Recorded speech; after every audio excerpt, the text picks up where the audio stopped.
नमस्कार, आप देख रहे हैं सिटी सेंटर शो। मुंबई के सीएसटी से मैं हूं मौजूद पूजा भारद्वाज। शुरुआत कर रहे हैं सिटी सेंटर शो की दिल्ली की खबर के साथ। कोरोना वायरस से संक्रमित मरीजों की मौत का आंकड़ा लगातार हम देखें तो दिल्ली में बढ़ता हुआ नजर आ रहा है और इसकी गंभीरता को देखते हुए दिल्ली के मुख्यमंत्री अरविंद केजरीवाल ने आज प्रेस कॉन्फ्रेंस की और दो अहम फैसलों का उन्होंने सख्त फैसलों का ऐलान किया। पहला तो ये कि शादियों में जिस तरह से मेहमानों की 200 के आसपास के मेहमानों की इजाज़त थी, अब उसे 50 करने की बात उन्होंने की है। और इसी के साथ सबसे अहम फैसला ये उन्होंने बताया है कि जो व्यस्त बाजार हैं जहाँ पर सोशल डिस्टेंसिंग का पालन नहीं होता हुआ दिख रहा है, उन्हें बंद भी किया जा सकता है। इस प्रस्ताव को उन्होंने आगे बढ़ाया है और इससे व्यापारियों में चिंता नजर आ रही है। शरद शर्मा की ये रिपोर्ट देखिए।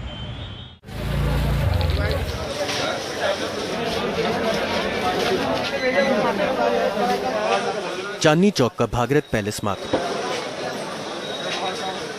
बिजली के सामान के लिए पूरे देश में मशहूर ये मार्केट आज कुछ खाली सा दिख रहा है, कुछ राहत की सांस भी ले रहा है। लेकिन पिछले हफ्ते दिवाली से ठीक पहले नजारा कुछ इस तरह का था।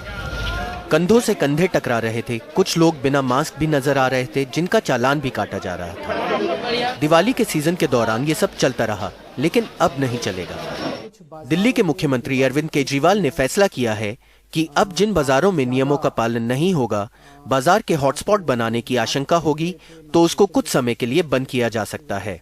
अगर जरूरत पड़े और सारी कोशिशों के बावजूद भी अगर किसी बाजार में हम देखते हैं कि सोशल डिस्टेंसिंग और मास्क का पालन नहीं किया जा रहा और वो एरिया एक तरह से लोकल कोरोना हॉटस्पॉट बन सकता है, तो उस वहां पे बाजार को कुछ दिनों के लिए एहतियात के तौर पे बंद करने की इजाजत दिल्ली सरकार को दी जाए। ऐसा प्रस्ताव अभी केंद्र सरकार को भेजा जा रहा है। केजरीवाल की बात से भागीरथ पैलेस जैसे बाजारों के व्यापारी सहमत हैं। मुख्यमंत्री अरविंद केजरीवाल कह रहे हैं कि अब अगर नियमों का पालन नहीं होगा तो बंद करना पड़ेगा, तो बाजार ही बंद करना पड़ेगा। सही बात है। आप सहमत हैं इस बात से? बिल्कुल बिल्कुल। हालांकि आज भी बाजार में लोग मास्क नीचे करके घूमते मिले। तो अब ये कहा जा रहा है कि अगर भीड़ भाड़ होगी, नियमों का पालन नहीं करेंगे, जैसे आपने भी मास्क नीचे कर रखा है। अभी करा है मैंने, बिल्कुल। अब देखो जैसे आपने भी जो है मास्क नीचे कर रखा है इतने पे चालान हो जाता है।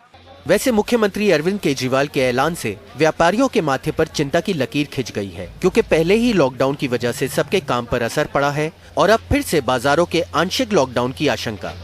Confederation of all India traders ने भी गृह मंत्री श्री अमित शाह को और दिल्ली के उपराज्यपाल श्री अनिल बैजल को एक पत्र भेज करके यह आग्रह किया है कि ऐसा कोई भी निर्णय लेने से पहले दिल्ली के व्यापारियों से सलाह किया जाना बहुत आवश्यक है। इसके अलावा अभी तक दिल्ली में किसी शादी समारोह में अधिकतम 200 लोगों के इकट्ठा होने की इजाजत थी। अब केवल 50 लोग ही किसी शादी समारोह में इकट्ठा हो सकेंगे। केजरीवाल सरकार का ये प्रस्ताव उपराज्यपाल की मंजूरी के लिए भेज दिया गया है। केजरीवाल सरकार लॉकडाउन के पक्ष में बिल्कुल नहीं है, क्योंकि केजरीवाल सरकार का मानना है कि लॉकडाउन से कुछ खास फायदा नहीं होता, बल्कि नुकसान ज्यादा हो जाता है। लेकिन केजरीवाल का आज का बयान एक चेतावनी जरूर है कि अगर अब भी नियमों का पालन नहीं हुआ तो सरकार को वो कदम भी उठाना पड़ सकता है जो वो बिल्कुल नहीं उठाना चाहती। दिल्ली से अपने सहयोगी कैमरा पर्सन कानन पात्रा के साथ मैं शरद शर्मा, एनडीटीवी इंडिया। बीते 2 दिनों में दिल्ली में टेस्टिंग की बात करें तो बेहद कम हुई थी, लेकिन उसके पहले जो ज़्यादा टेस्टिंग हुई उसको लेके दिल्ली में मामले भी ज़्यादा नज़र आ रहे थे और अब कहा जा रहा है कि आने वाले दिनों में टेस्टिंग और बढ़ाई जाएगी, तो 2 हफ्तों में मामले और बढ़ते हुए नज़र आ सकते हैं। इस बीच केंद्र सरकार ने दिल्ली सरकार को भरोसा दिलाया है कि दिल्ली के लिए केंद्र सरकार हर संभव कोशिश करेगी ताकि मामले कम हों।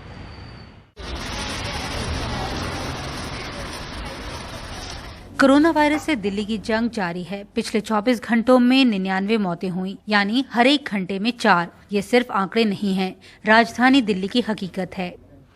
नीति आयोग ने इसके संकेत दिए हैं कि आने वाले दिनों में ये खतरा और बढ़ सकता है। नीति आयोग के मुताबिक दिल्ली में कोरोना के हर 10 लाख पर 500 व्यक्ति संक्रमित होंगे। अभी ये आंकड़ा 361 है। दिल्ली में आने वाले दिनों में 6,431 आईसीयू बेड की जरूरत पड़ेगी। फिलहाल सिर्फ 3,491 आईसीयू बेड शहर में मौजूद हैं। इनमें 88% भरे हुए हैं। यही वजह है कि केंद्र सरकार ने ये फैसला लिया है कि दिल्ली में हालात को काबू करने के लिए 75 डॉक्टर और 250 पैरामेडिकल स्टाफ देश भर से लाए जाएंगे। उन्हें खासकर उन अस्पतालों में लगाया जाएगा जहां दिक्कत ज्यादा आ रही है। मैं आपको एक चीज बता देता हूँ, देखो एब्सोल्यूट नंबर्स में परेशान होने की इतनी बात नहीं है। मैं डेफिनेटली आपसे कह सकता हूँ कि दिल्ली की जो थर्ड वेव है, फर्स्ट वेव जून में आई थी, सेकेंड वेव सितंबर में आई थी और थर्ड वेव ये जो नवंबर में चल रही है, इसका पीक तो जा चुका है। पिछले कई दिनों से दिल्ली में हर रोज 7,000 से ज्यादा मामले सामने आ रहे थे। ज्यादा चिंता बढ़ती हुई यहाँ पर मौतों की संख्या को लेकर है।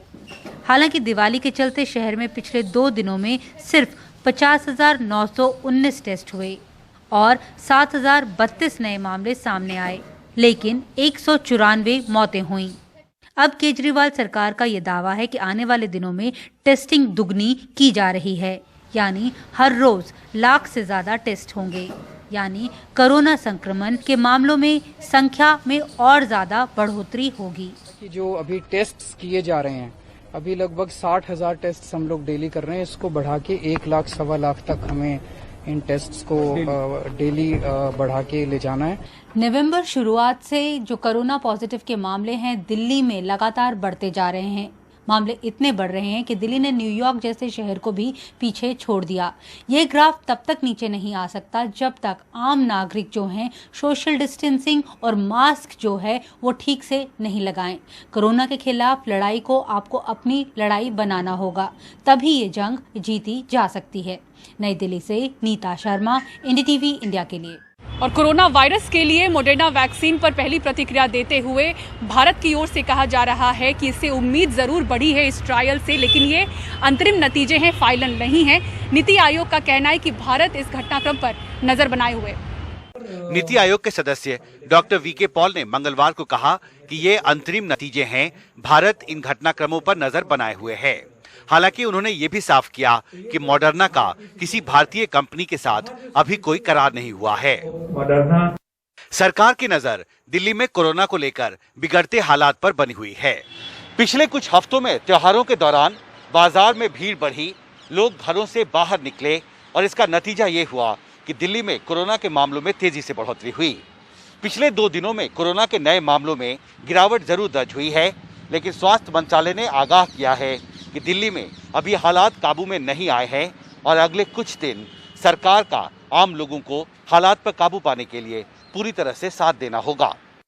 सरकार ने तय किया है कि मरीजों की बढ़ती संख्या को देखते हुए दिल्ली में आईसीयू बेड की संख्या 3523 से बढ़ाकर अगले 2 से 3 दिन में 6000 से ज्यादा कर दी जाएगी। कोविड टेस्ट की संख्या बढ़ाकर हर रोज 1 लाख से 1,20,000 करने की भी तैयारी है। दिल्ली के मुख्यमंत्री अरविंद केजरीवाल के बाजार को बंद करने के प्रस्ताव पर केंद्रीय स्वास्थ्य सचिव ने कहा कि हर पहलू को ध्यान में रखकर फैसला करना होगा, लेकिन इससे जुड़े सवाल राजनीतिक रंग भी लेते नजर आ रहे हैं।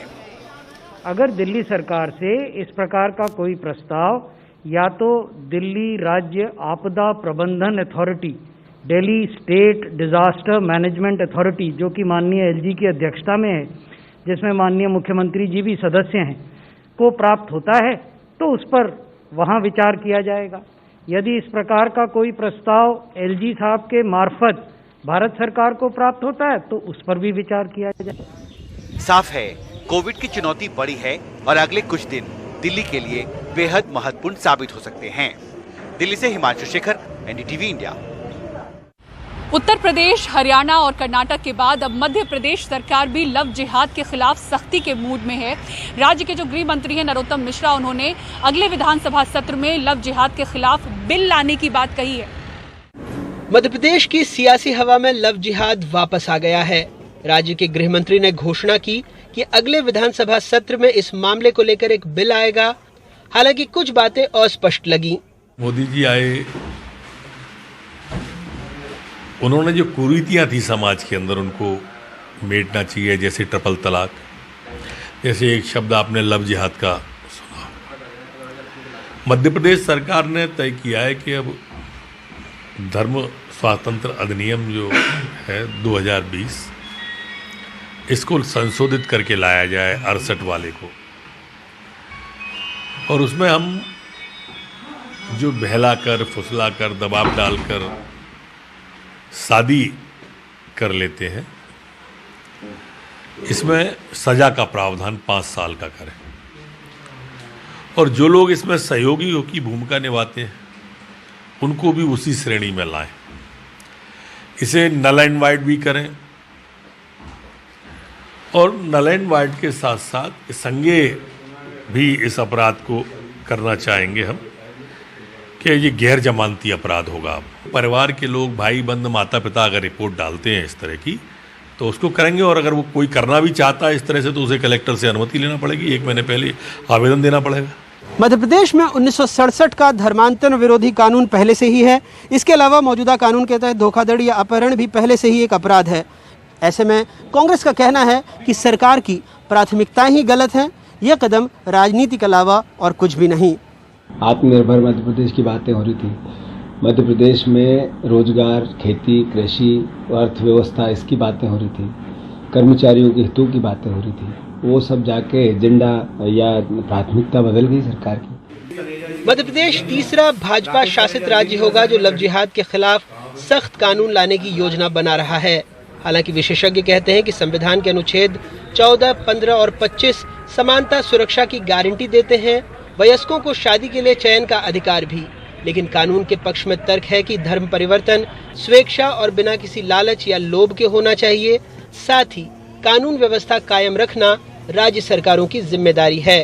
केंद्र सरकार ने संसद को सूचित किया था कि लव जिहाद का कोई भी मामला कोई भी सेंट्रल एजेंसी जांच नहीं कर रही है, और साथ ही उसने ये भी बताया था कि इस तरह की कोई भी परिभाषा मौजूदा कानूनों के तहत परिभाषित नहीं की गई है। लेकिन ऐसा लगता है कि बीजेपी शासित राज्य इस मामले में अन्यथा ही सोचते हैं।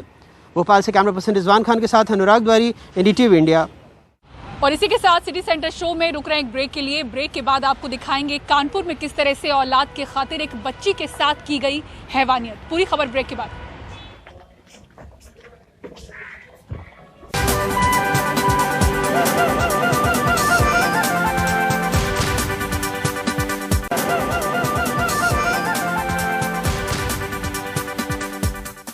और अब इंसानियत को शर्मसार करती बेहद हैवानियत भरी खबर उत्तर प्रदेश के कानपुर से है, जहां एक शख्स ने औलाद के खातिर तंत्र मंत्र के लिए 6 साल की एक बच्ची की हत्या की। उसके पहले इस बच्ची का गैंग रेप हुआ। इसके बाद उसके शरीर के हर हिस्से को बाहर निकाला गया।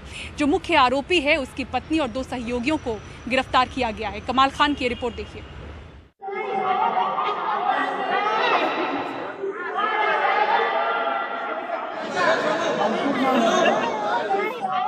दिवाली की रात जब हर घर में चिराग रोशन थे, कुछ दरिंदों ने इस घर का चिराग बुझा दिया।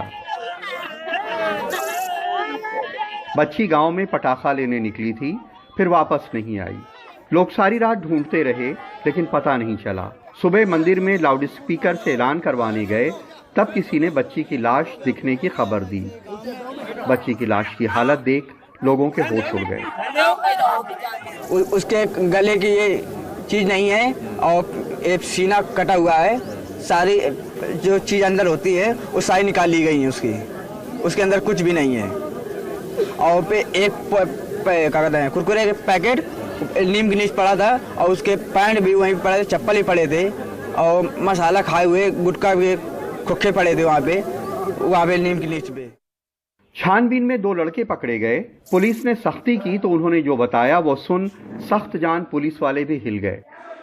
उन्होंने बताया कि उनके चाचा परशुराम को कोई औलाद नहीं थी। उनका मानना था कि अमावस की रात अगर कुंवारी कन्या का कलेजा तंत्र विधान के साथ खा लिया जाए तो शर्तिया बेटा पैदा होता है, इसलिए उसे मार डाला।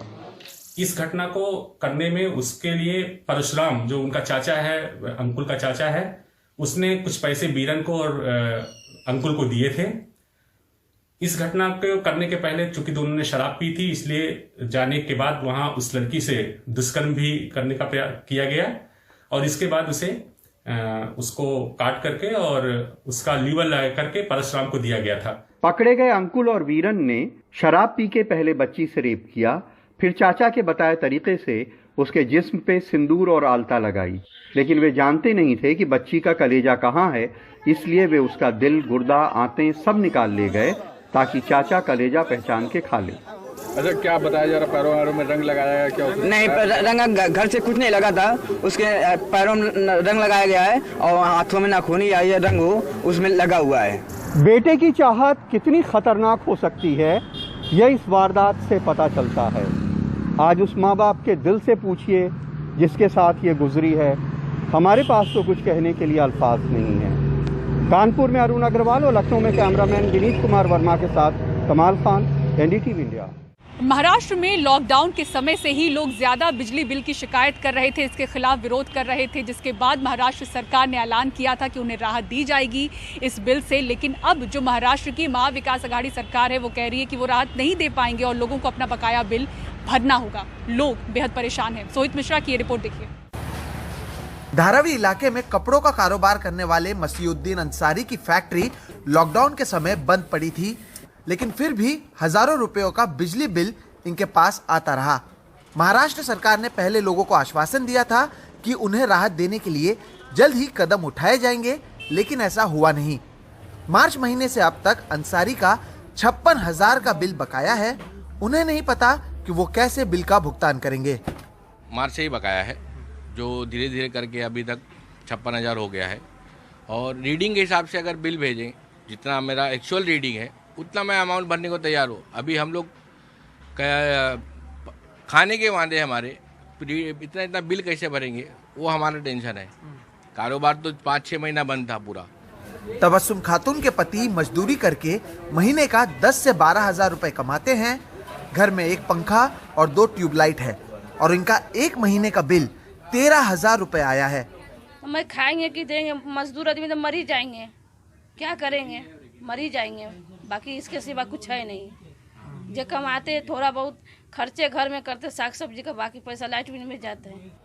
महाराष्ट्र में लॉकडाउन के समय मीटर रीडिंग नहीं ली गई थी और पिछले साल के औसत निकालकर लोगों को बिजली के बिल भेजे गए थे। सभी जगह इसका विरोध होने पर सरकार ने राहत देने की बात कही थी, लेकिन अब सरकार का कहना है कि राहत नहीं दी जा सकती और इसके लिए ऊर्जा मंत्री ने केंद्र सरकार को जिम्मेदार ठहराया है। केंद्र सरकार की तरफ जब हमने मांग की निधि की, तो उन्होंने हमको कहा कि 10.8% के हिसाब से हम ब्याज लेंगे आपसे और ब्याज लेकर ये राशि देंगे। हमने कहा कि लोगों को राहत देनी है तो आप राहत देने के लिए अगर इंटरेस्ट के हम आपने देना चाहिए, वो केंद्र सरकार ने हमें दिया नहीं। वहीं बीजेपी इस मुद्दे पर सरकार को घेरती नजर आ रही है। ये पूरी तरह से झूठी सरकार है। हम महाराष्ट्र की सरकार से और ऊर्जा मंत्री से हम कहना चाहते हैं कि आपने कोरोना काल में लोगों की एक पैसे की भी मदद नहीं की। आपको बिलों में राहत देनी होगी, लोगों के बिल आपको माफ करने होंगे। लॉकडाउन के समय धारावी की ये गलियां पूरी तरह से खाली हो गई थी, लेकिन लोग जब वापस लौट कर आए तब उन्हें पता चला कि उनका हजारों रुपए का बिजली का बिल बकाया है। केवल धारावी नहीं, मुंबई में आपको कई ऐसे लोग मिल जाएंगे जिनका मानना है कि उनके साथ गलत हुआ, इतना बिजली का बिल उनका आया ही नहीं था। उनकी उम्मीद थी कि सरकार उनके लिए कोई कदम उठाएगी, लेकिन फिलहाल ऐसा कुछ होता हुआ नजर नहीं आ रहा। मुंबई से कैमरा पर्सन राजेंद्र दयालकर के साथ सोहित मिश्रा, एनडीटीवी इंडिया। और अरब सागर में मालाबार युद्धाभ्यास का दूसरा चरण शुरू हो चुका है। भारत के साथ अमेरिका, जापान और ऑस्ट्रेलिया की नौसेना इसमें हिस्सा ले रही है। पहला चरण बंगाल की खाड़ी में 3 से 6 नवंबर तक हुआ था और दूसरा चरण 20 नवंबर तक चलेगा। इस अभ्यास में भारतीय नौसेना विमान वाहक पोत INS विक्रमादित्य उतरेगा तो अमेरिकी नौसेना अपने एयरक्राफ्ट कैरियर निमित्ज के साथ होगी। साथ में होंगे MiG-29K और अमेरिकी एयरक्राफ्ट F-18, देसी पनडुब्बी खंडेरी भी होगी और निगरानी विमान P-8I भी। विमान वाहक पोत के अलावा युद्धपोत, पनडुब्बी और एयरक्राफ्ट इस अभ्यास में हिस्सा लेंगी। अभ्यास में हिस्सा लेने वाले चारों देश हिंद प्रशांत महासागर में चीन के प्रभाव के खिलाफ क्वाड नाम से ग्रुप बनाया हुआ है। और मुंबई के छत्रपति शिवाजी टर्मिनस से सिटी सेंटर शो में मुझे दीजिए इजाजत, लेकिन खबरों के लिए देखते रहे NDTV इंडिया। नमस्कार।